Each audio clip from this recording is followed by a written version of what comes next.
श्री गणेशाय नमः। ओम नमः शिवाय। 7वां अध्याय। पार्वती द्वारा गणेश जी की उत्पत्ति होना। सूजी कहते हैं, तारकासुर के शत्रु स्कंद का यह चरित्र सुनकर नारद जी बहुत प्रसन्न हुए। उन्होंने ब्रह्मा जी से कहा कि प्रजानाथ, स्वामी कार्तिकेय का यह अमृतमय चरित्र तो मैंने सुना, अब कृपा करके सब मंगलों के भी मंगल गणेश जी का दिव्य चरित्र मुझे सुनाइए। नारद जी के इस प्रकार के वचनों को सुनकर ब्रह्मा जी प्रसन्न होकर शिव जी का स्मरण करते हुए बोले, हे नारद जी, कल्प भेद से गणेश जी के कई प्रकार के चरित्र हैं। उनमें से एक बार शनि की दृष्टि से उनका शिर छेदन हुआ और हाथी का सिर जुड़ा। श्वेत कल्प में होने वाले गणेश जी की उत्पत्ति कहता हूँ, जिसमें कृपालु शंकर ने भी उनका शिरोच्छेदन किया था। सृष्टिकर्ता शंकर के विषय में यह सब कुछ भी संदेह करना योग्य नहीं है, क्योंकि सबके प्रति शंकर सगुण भी है और निर्गुण भी है। वह लीला से ही सग जगत की उत्पत्ति, पालन और संहार करते हैं। हे मुनि, अब आदर सहित उनके चरित्र को सुनो। जब विवाह कर शिवजी कैलाश पर चले गए, तब कुछ समय व्यतीत होने पर गणपति का जन्म हुआ। एक समय की बात है, जया विजया नामक पार्वती की दो सखियों ने परस्पर विचार कर पार्वती से जाकर कहा कि शंकर जी के द्वार पर जो हमारे असंख्य गण एवं द्वारपाल विराजमान रहते हैं, उन पर हमारा अधिकार होते हुए भी कुछ भी अधिकार नहीं है, क्योंकि हमारा मन उनसे नहीं मिलता। अतः हे भगवती, हे पुण्यशीले, एक हमारा भी कोई गण होना चाहिए। आप उसकी रचना करिए। पार्वती जी को सखियों की बात प्रिय लगी और उन्होंने उसकी रचना की इच्छा की। जब एक समय पार्वती जी स्नान कर रही थी और नंदी द्वार पर बैठा हुआ था, तब उसके मना करने पर भी शंकर जी हठात मंदिर में प्रवेश कर गए, जिससे लज्जित हो जगदम्बिका तुरंत उठ गई। तब उन्हें अपने सखी का वचन याद आया और परमेश्वरी ने अपने एक अत्यंत श्रेष्ठ सेवक की आवश्यकता प्रतीत की। उन्होंने सोचा, मेरा कोई एक ऐसा सेवक हो जो मेरी आज्ञा से कदापि विचलित न होवे। ऐसा विचार कर पार्वती ने अपने शरीर के मल से सर्व लक्षण संपन्न एक पुरुष का निर्माण किया। वह शरीर के सब अवयवों से निर्दोष तो था ही, किंतु सुंदर, विशाल और सर्वशोभा संपन्न तथा महाबली एवं पराक्रमी था। पार्वती ने उसे अनेक प्रकार के वस्त्रों से सजा तथा अनेक प्रकार के अलंकारों से युक्त करके आशीर्वाद दिया और कहा कि तुम ही एकमात्र मेरे पुत्र हो, दूसरा कोई नहीं है। तब उस पुत्र ने पार्वती से कहा, हे माता, मेरे लिए क्या आज्ञा है? मैं आपकी सब आज्ञाओं को पूर्ण करूँगा। पार्वती ने कहा कि तुम मेरे द्वार के रक्षक हो, मेरी आज्ञा के बिना कोई भी क्यों न हो मेरे घर के भीतर न आवे, कितना भी कोई हट क्यों ना करे, तुम उसे आने न देना। ऐसा कहकर पार्वती जी ने गणेश जी के हाथों में एक लकड़ी दे दी और प्रेम से मुख चूमकर द्वार पर बैठा दिया। वह लकड़ी लेकर माता की हितार्थ द्वार पर जा बैठे। जब पार्वती जी फिर जाकर स्नान करने लगी, इस समय शिवजी फिर द्वार पर आ गए और अंदर जाने लगे। तब शिवजी को न जानकर गणेश जी ने कहा कि मेरी माता की आज्ञा के बिना आप नहीं जा सकते। माता इस समय स्नान कर रही है, तुम कहाँ जाते हो? यहाँ से चले जाओ। यह कह गणेश जी ने लकड़ी लेके उन्हें रोक दिया। शिवजी ने कहा, अरे मूर्ख, तू किसको रोकता है? क्या मुझे नहीं जानता कि मैं शिव हूँ? यह सुनते ही गणेश जी ने शिवजी पर लकड़ी से प्रहार कर दिया। महेश्वर ने क्रुद्ध होकर कहा, रे बालक, तू मूर्ख है, क्या तू नहीं जानता कि मैं गिरिजापति शंकर हूँ? रे बालक, मैं अपने ही घर में जाता हूँ, तू मुझे क्यों रोकता है? ऐसा कह जब गणेश जी की परवाह न कर शिवजी फिर भीतर जाने लगे, तो गणेश जी ने फिर उन पर लकड़ी का प्रहार किया। इस पर शिवजी ने क्रुद्ध हो अपने गणों को आज्ञा दी कि इसको रोको। ऐसा कहकर शिवजी बाहर ही रहे, अद्भुत लीलाधारी संसार को अपनी लीला दिखाने लगे। 8वां अध्याय। शिवगणों द्वारा गणेश जी को द्वार से हटने के लिए कहना। ब्रह्मा जी कहते हैं कि अब वे सब गण शिवजी की आज्ञा से वहां जाकर उस द्वारपाल से परिचय पूछने लगे और यह कहने लगे कि यदि तू जीना चाहता है तो यहाँ से दूर हो जा। इस पर गणेश जी क्रुद्ध हो हाथ में दंड लिए उन गणों से निर्भय होकर बोले कि तुम सब यहाँ से चले जाओ, मेरा विरोध करना अच्छा नहीं है। गणेश जी के यह वचन सुनकर शिवजी के गण हंसने लगे और पुनः क्रुद्ध बोले, हम सब श्रेष्ठ गण हैं, तुमको यहाँ से हटाने के लिए आए हैं। अब तक तुमको भी एक गण मानकर छोड़ दिया, नहीं तो मार दिए होते। अब क्यों मरना चाहते हो? भाग जाओ। यह सुनकर निर्भीक पार्वती पुत्र ने उन्हें घुड़क दिया और द्वार से न हटे। इस पर शिवजी के गण लौट आए और जाकर सब बातें कह सुनाई। उसे सुनकर शिवजी अपने गणों को नपुंसक कहकर डांटने लगे और कहा कि मैं कुछ नहीं जानता, जैसे भी हो जाकर उस गण को हटाओ। वे गण फिर वही लौटकर द्वारपाल से पूछने लगे कि तुम कौन हो और यहाँ पर क्यों स्थित हो तथा तुम्हें किसने स्थापित किया है? क्यों मरना चाहते हो? भाग जाओ, नहीं तो अभी तेरे प्राण ले लूँगा। यह सुन गणेश जी कुपित होकर अपने हाथों से लाठी पकड़कर उन कहने वाले गणों को डांटने मारने लगे और यह कहने लगे कि जाओ, भाग जाओ, नहीं तो मैं अभी तुम्हें अपना उग्र पराक्रम दिखाता हूँ। यह जानकर शिवगणों को बड़ी चिंता हो गई कि क्या करे और कहाँ जाए। मर्यादा का अतिक्रमण हो रहा है, ऐसा विचार कर वे गण शिवजी के पास फिर गए और एक कोस की दूरी से ही चिल्लाकर उक्त बातें कहने लगे। इस पर हाथ में त्रिशूल लिए हुए उग्र बुद्धि वाले शिवजी ने अपने गणों से कहा, हे गणों, तुम सब नपुंसक हो, जाओ और मारो, कोई भी हो, अधिक कहने से क्या, उसको वहाँ से हटाओ। अब उन गणों फिर पार्वती मंदिर पर उस द्वारपाल के पास आकर हटने को कहा। गणेश जी ने कहा, मैं पार्वती का पुत्र हूँ, कदापि नहीं हट सकता। इतने में द्वारपाल से हो हल्ला सुनकर पार्वती ने अपने एक सखी को भेज दिया और देख वहाँ क्या हो रहा है। सखी ने देखकर सब वृत्तांत पार्वती जी से कहा, साथ ही यह भी कहा कि अच्छा हुआ जो नहीं आने दिया, अन्यथा शिवजी तो सर्वदा बिना कहे सुने अंदर घुस आया करते हैं। हे देवी, तुमको अपना मान नहीं छोड़ना चाहिए। पार्वती जी ने कहा, ठीक है, परंतु यह तो देखो कि क्षण भर के लिए मेरे पुत्र द्वार पर स्थित न हुआ था कि उनके गण आकर बलात्कार करने लगे।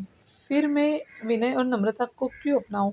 यह विचार कर पार्वती जी ने एक सखी को दरवाजे पर भेजा। उसने आकर गणेश जी से कहा कि हे भद्र, तुमने ठीक किया है जो उन्हें बल से घुसने नहीं दिया। तुमको ये सब गण जीत नहीं सकते, इनमें शत्रुता की भी कोई बात नहीं है।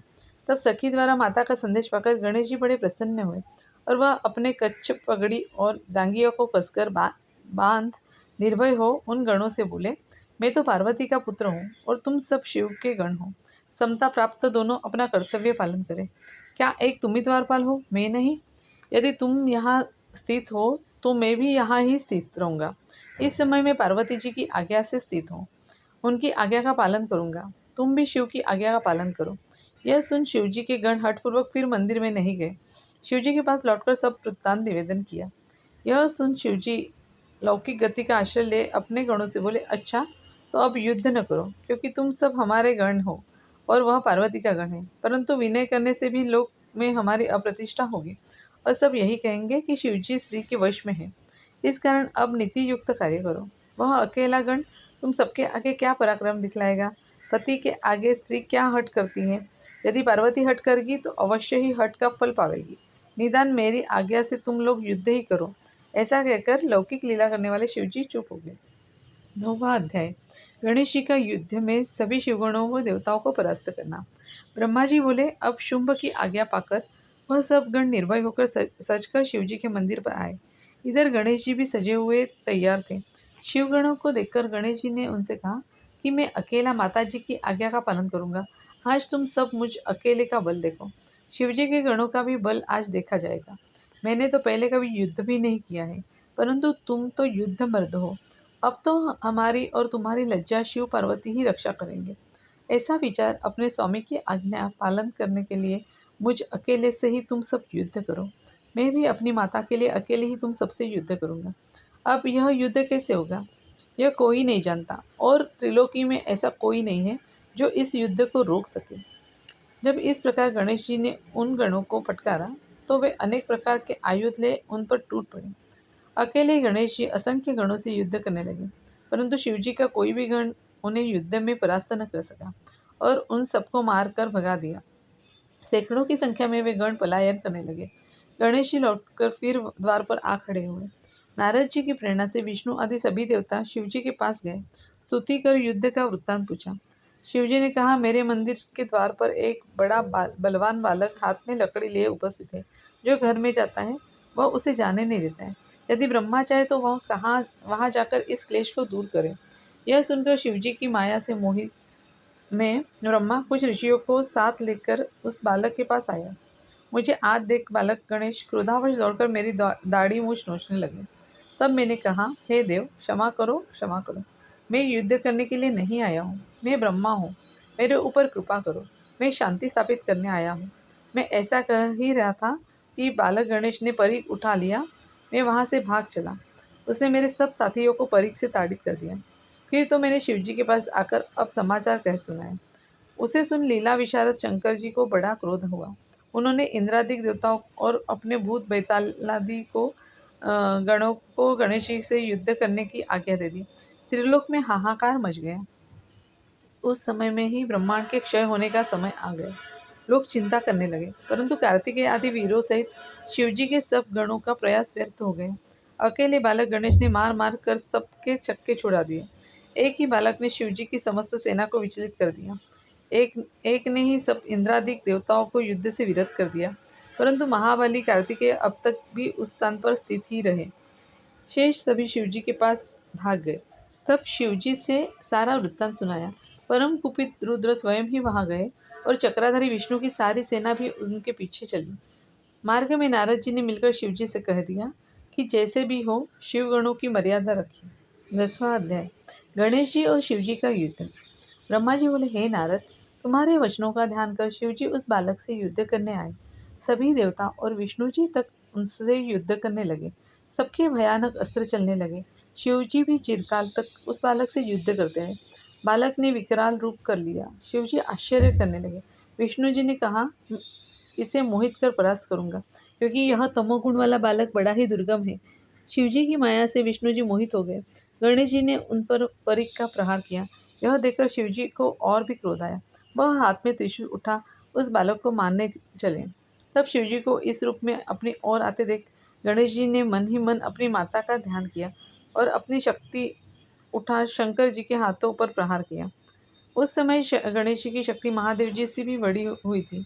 उस शक्ति से लगने से परमात्मा शिव के हाथों से उनका त्रिशूल गिर पड़ा।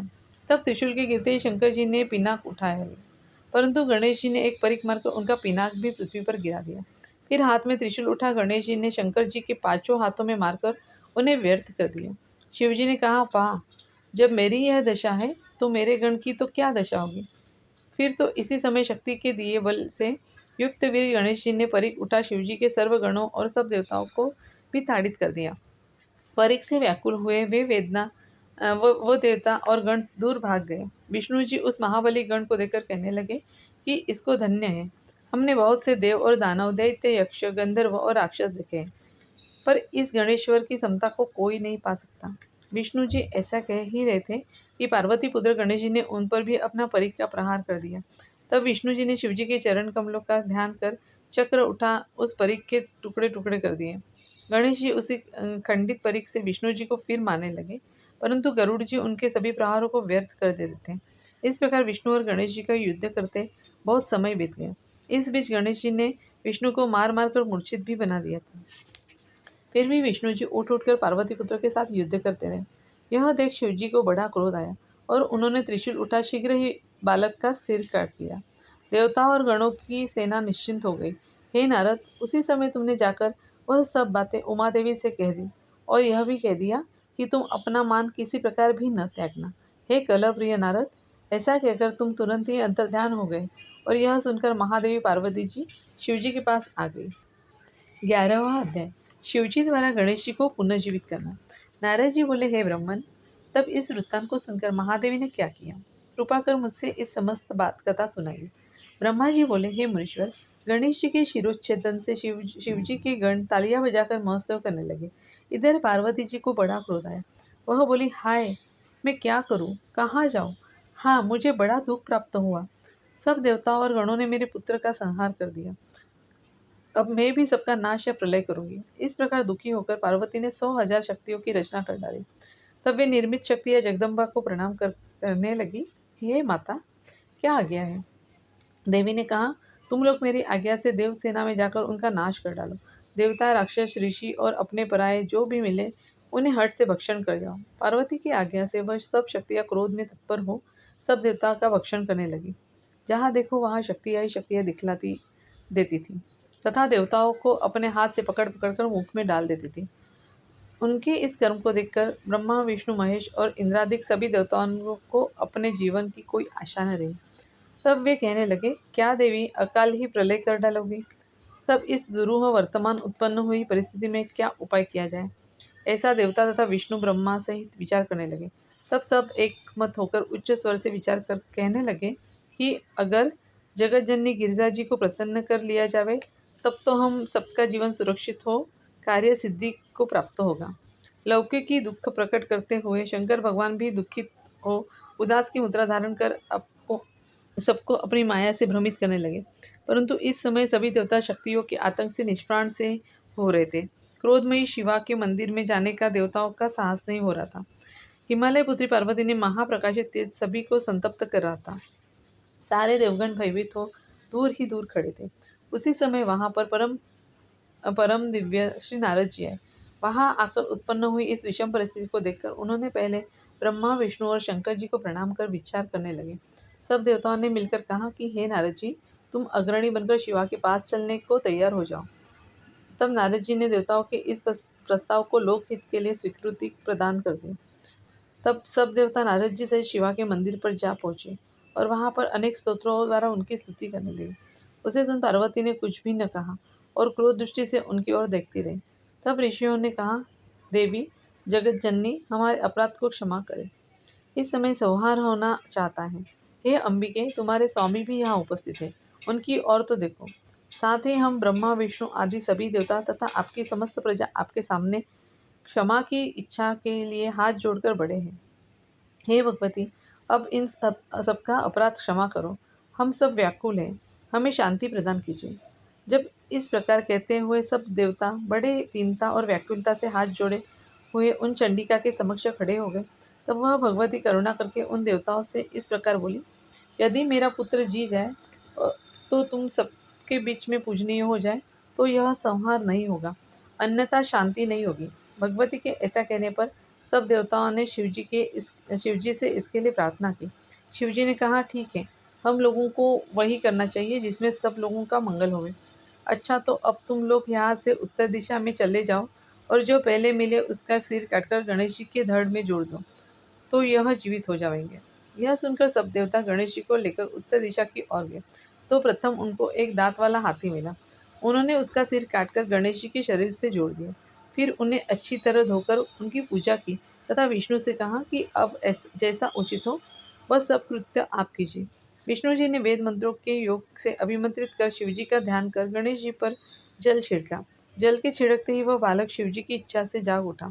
उस गजमुख रक्तवर्ण सुंदर कांतिमान बालक का प्रसन्न वदन एवं सुंदर आकृति की शोभा बड़ी ही देदीप्यमान थी। शिवा पुत्र को जीवित हुआ देख सबका दुख दूर हो गया। सबने प्रसन्न होकर उन्हें देवी को दिखाया।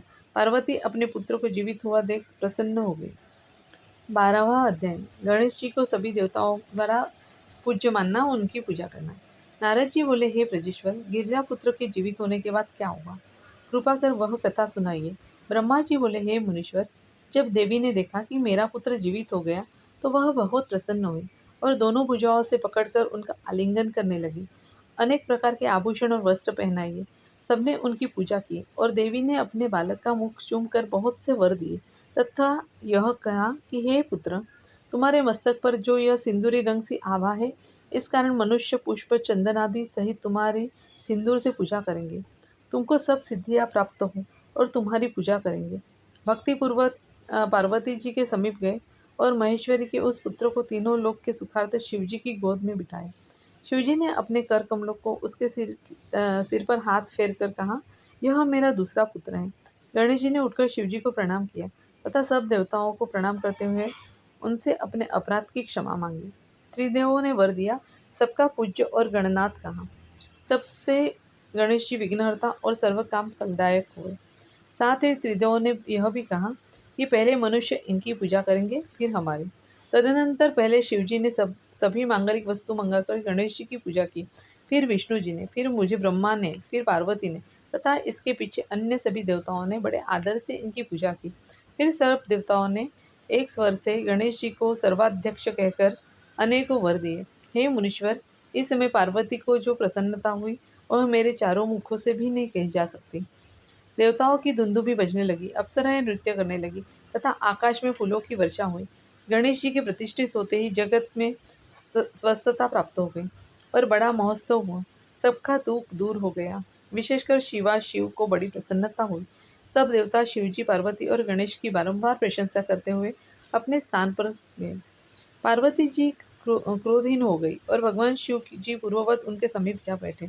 मैं और विष्णु जी शंकर जी से आज्ञा ले शिव की भक्ति सेवन करते हुए अपने लोक को गए। तुम भी अपने लोक को गए। जो इस मंगलदायक आख्यान को भक्ति पूर्वक सुनेंगे वे सब मंगलों से पूर्ण होंगे।